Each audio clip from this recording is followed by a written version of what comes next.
नमस्कार, हम प्रतिमा चौधरी। दोपहर 3 बजे के भोजपुरी समाचार में स्वागत बा। सबसे पहले प्रमुख समाचार। सांसद तथा संघीय संसद कर्मचारी सबके पीसीआर परीक्षण हो रहल। आज सभामुख राष्ट्रीय सभा अध्यक्ष, उपाध्यक्ष, महासचिव, सचिव सबके पीसीआर परीक्षण। भूतपूर्व गोरखा सैनिक द्वारा बेलायती प्रधानमंत्री बोरिस जॉनसन के ज्ञापन पत्र। जुलाई 1 तक मांग सब संबोधन न भइला पर आमरण अनशन के चेतावनी। निजी क्षेत्र के व्यवसायी द्वारा कर तिरे के समय थपेला सरकार संगे मांग। करदाता द्वारा ऑनलाइन मार्फत कर तीर सके के आंतरिक राजस्व विभाग के कहना। इजरायली प्रधानमंत्री बेंजामिन नेतन्याहू बहुमत सिद्ध करे में असफल। नया सरकार गठन में दुविधा कायमे। Manchester City champions league football के फाइनल में प्रवेश। फाइनल खेल में 29 तारीख टर्की के इस्तांबुल में होगी।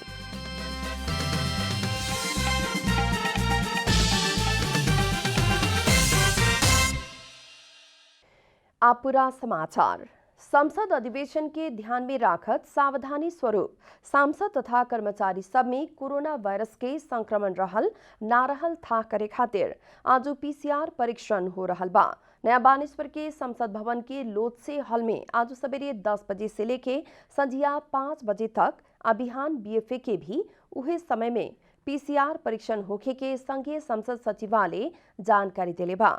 आज सभामुख राष्ट्रीय सभा अध्यक्ष आ उपाध्यक्ष, वही लेखा प्रतिनिधि सभा आ राष्ट्रीय सभा के संपूर्ण सदस्य, महासचिव, सचिव, कार्य व्यवस्था परामर्श शाखा आ सांसद व्यवस्थापन शाखा सहित संसद सचिवालय के संपूर्ण कर्मचारी के परीक्षण हो रहल बा। संसद भवन के कर्मचारी, मर्यादा पालक, संसदीय मामला पत्रकार, स्वकीय सचिवालय के कर्मचारी, ट्रैफिक, बम डिस्पोज आ जांच करे वाला सुरक्षाकर्मी, वही लेखा अन्य संबंधित व्यक्ति के कोविड-19 के पीसीआर परीक्षण बिहान होगी। राष्ट्रपति विद्यादेवी भंडारी द्वारा प्रधानमंत्री केपी शर्मा ओली से अपना ऊपर प्रतिनिधि सभा के विश्वास बा कहे वाला बात स्पष्ट करे के चाहल जनावत इहे बैशाख 27 गते सोमवार के दिन प्रतिनिधि सभा के अधिवेशन आह्वान कैले बानी। नेकपा माओवादी केंद्र द्वारा सरकार के देहल समर्थन फिरता के पत्र आज संसद सचिवालय में दर्ता करे के जनावल गेल बा। मंगर के स्थायी कमेटी बैठक से कल गए निर्णय मुताबिक आज समर्थन फिरता के पत्र दर्ता होखे लागल है। आज पार्टी के साथी सब समर्थन फिरता के पत्र बुझावेला संसद सचिवालय में जाए के सचेतक देव प्रसाद गुरुङ जानकारी देहनी।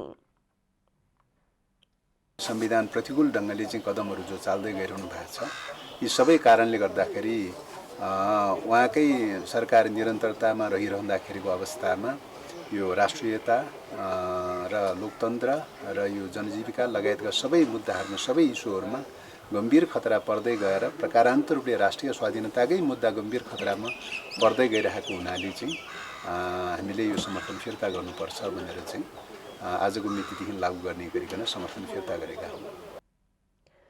संसद विघटन करेवाला प्रधानमंत्री केपी शर्मा ओली के निर्णय लगते नेकपा माओवादी केंद्र सरकार से बाहर भइल रहे, लेकिन सरकार के देहल समर्थन कायमे रखले रहे।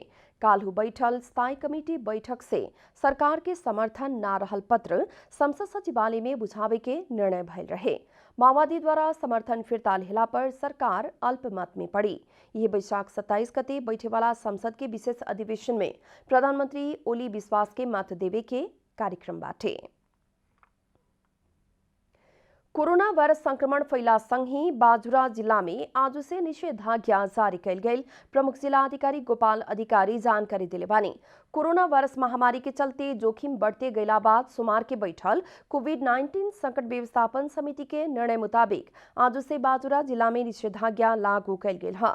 आज सवेरे 5 बजे से बैशाख 31 गते रात 12 बजे तक ले निषेधाज्ञा जारी करे के निर्णय भइल प्रमुख जिला अधिकारी गोपाल अधिकारी जानकारी दिले बानी। जिला अस्पताल बाजुरा के प्रयोगशाला में 91 जने के कोरोना परीक्षण कैला पर मंगर के 30 जने में कोरोना वायरस पॉजिटिव देखल गए रहे। इन्हीं सर्लाही में भी आज रात 12 बजे से दोसर का सूचना जारी ना होखे तक निषेधाज्ञा लागू होखे के जिला प्रशासन कार्यालय सर्लाही जनौले बा। बेलायती प्रधानमंत्री बोरिस जॉनसन के बेलायत में रहल भूतपूर्व गोरखा सैनिक सबके संगठन गोरखा सत्याग्रह अभियान मंगर के एक ज्ञापन पत्र पेठौले बा। बेलायती सरकार, नेपाल सरकार तथा गोरखा संगठन के प्रतिनिधि सब सम्मिलित रहल संयुक्त प्राविधिक प्रतिवेदन दोनों सरकार के बुझावल 3 बरस पूरा हो चुकल, लेकिन अभी तक ओके संबोधन ना कैल गई गोरखा सत्याग्रह अभियान के संयोजक कृष्ण कुमार राई बतौले बानी। ज्ञापन पत्र में बेलायती सेना से सेवानिवृत्त भूतपूर्व गोरखा सैनिक सबके समान पेंशन लगायत के मांग के संबोधन करेला नेपाल तथा बेलायती सरकार के बीच एक वार्ता समिति गठन करेला, वार्ता स्थल तय करेला आ वार्ता समेत शुरू करेला मांग कैल गेल बा। पत्र में आवे वाला जुलाई 1 तारीख तक के मांग सब संबोधन ना कैला पर आमरण अनशन बैठे के चेतावनी भी देने बानी। पत्र में गोरखा सैनिक सब ब्रिटिश इंडिया आ बेलायती सरकार खातिर कैल बलिदानी के प्रशंसा कैल, लेकिन ओ मुताबिक व्यवहार ना भइल उल्लेख कैल गेल बाटे। भोजपुरी समाचार में आप छोट विश्राम।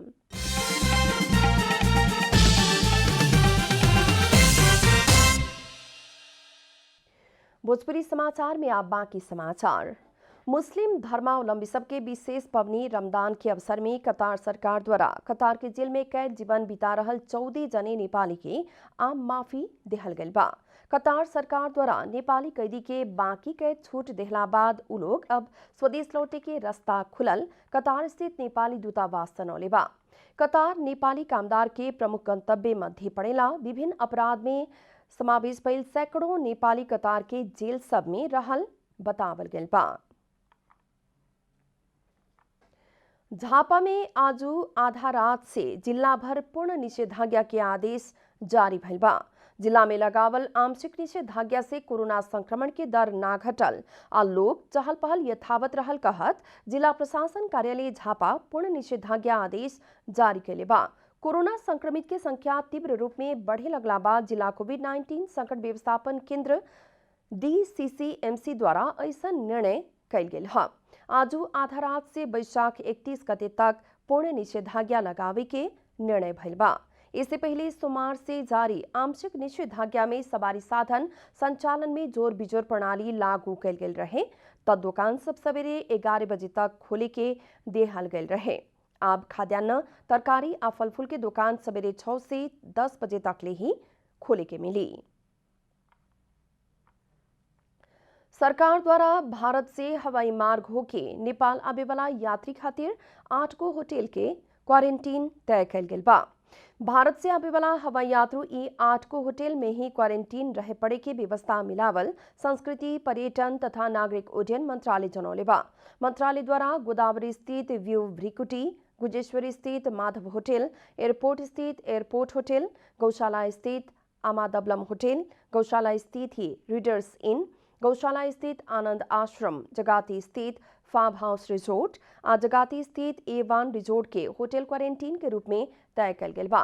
मंत्रालय के मुताबिक होटल द्वारा यात्री के विमानस्थल से होटल तक लियाबे के साथ ही खाना आ रहे खातिर सुविधा दिहल जाए। मूल्य अभिवृद्धि कर आ सेवा शुल्क सहित बेसी में प्रति व्यक्ति 3000 रुपया तक ही शुल्क लेवे मिले किस्म से होटल तय कैल गेल बा। नेपाल वायु सेवा निगम आ एयर इंडिया के समन्वय में नेपाल पर्यटन बोर्ड द्वारा यात्री के विवरण लेवे के आ यात्री के क्वारंटीन व्यवस्थापन में सहयोग करे किस्म से जिम्मेवारी तय कैल गेल बा। हवाई मार्ग होके नेपाल आवे वाला यात्री अनिवार्य 10 दिन क्वारंटीन रहे के पड़ी। उही लेखा ना रहला पर होटल से प्रहरी के खबर करे के भी व्यवस्था मिलावल गेल बा। अब आर्थिक समाचार।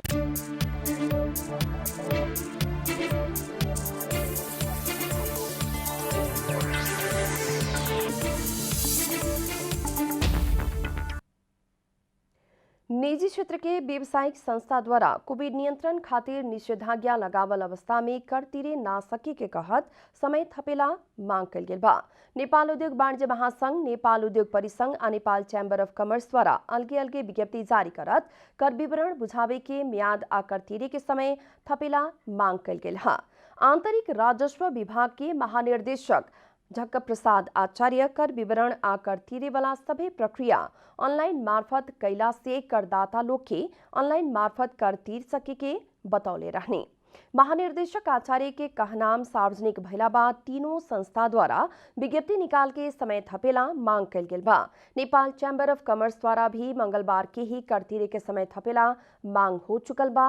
कोविड महामारी के कारण स्वास्थ्य संवेदनशीलता के चलते आवत जावत करेला ना सकल कारण समय में कर विवरण बुझावेला आ कर रकम भुगतानी करे ना सके के महासंघ जनौले बा। पिछला साल भी लॉकडाउन के ही समय में कर तिरेला उर्दी जारी करत ना तिरला पर जरिमाना लगावे की चेतावनी देहला बाद सर्वोच्च अदालत तक रेट दायर भइल रहे। सर्वोच्च द्वारा लॉकडाउन खुलल 1 महीना के बाद ही कर तिरे मिले के व्यवस्था करेला सरकार के आदेश भी देहल गयल रहे। भोजपुरी समाचार में फिर छोट विश्राम।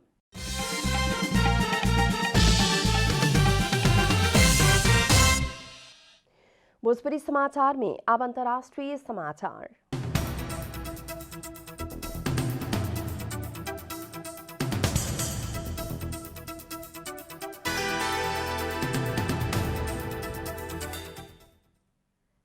इजरायल के प्रधानमंत्री बेंजामिन नेतन्याहू नया गठबंधन के सरकार निर्माण करे में असफल भइल बानी।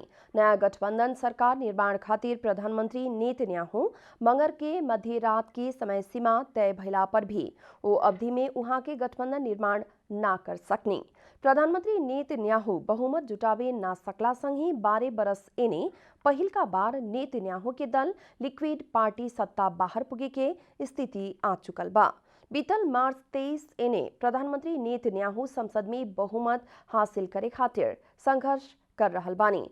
2 बरस के अंतराल में चौथा बार संपन्न संसद के चुनाव से भी कौनो पार्टी के बहुमत प्राप्त नहीं हो सकल। प्रधानमंत्री नेतन्याहू के नया सरकार गठन करके संसद में बहुमत सिद्ध करेला इजरायली राष्ट्रपति रुवेन रिवलिन 4 हफ्ता के समय अवधि तय कैले रहनी। प्रधानमंत्री नेतन्याहू ओकरा बाद आपन विपक्षी आ छोट इस्लामिक अरब पार्टी संगे श्रृंखलाबद्ध छलफल कैला पर भी कौनो सहमति ना जुट सकल। राष्ट्रपति रिवलिन प्रधानमंत्री नेतन्याहू के देहल समय सीमा मंगर के मध्य रात से ही समाप्त भइल बा। प्रधानमंत्री बहुमत सिद्ध करे ना सकला पर राष्ट्रपति रुवेन रिवलिन नया कदम उठाईहन। आप खेलकूद समाचार।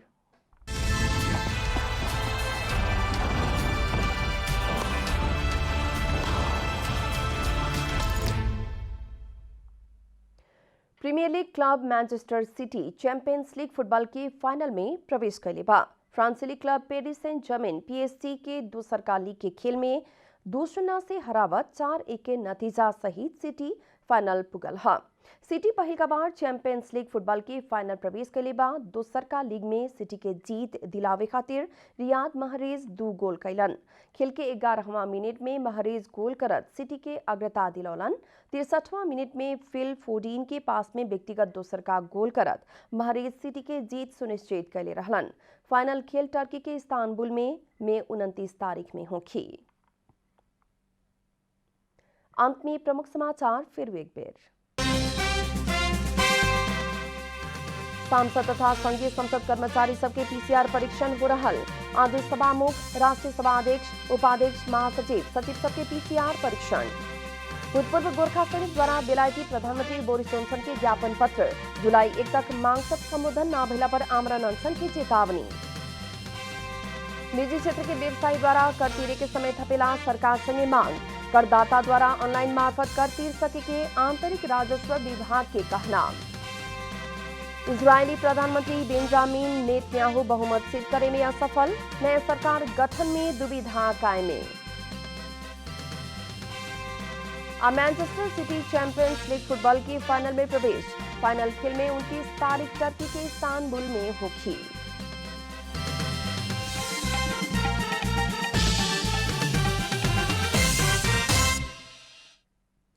भोजपुरी समाचार अभी खातिर इतना ही। जनता द्वारा जनता खातिर प्रसारित जनता टेलीविजन के कार्यक्रम सब अपने YouTube, ट्विटर, फेसबुक हमने के वेबसाइट जनतासमाचार.com में भी पढ़ आ देख सकतानी।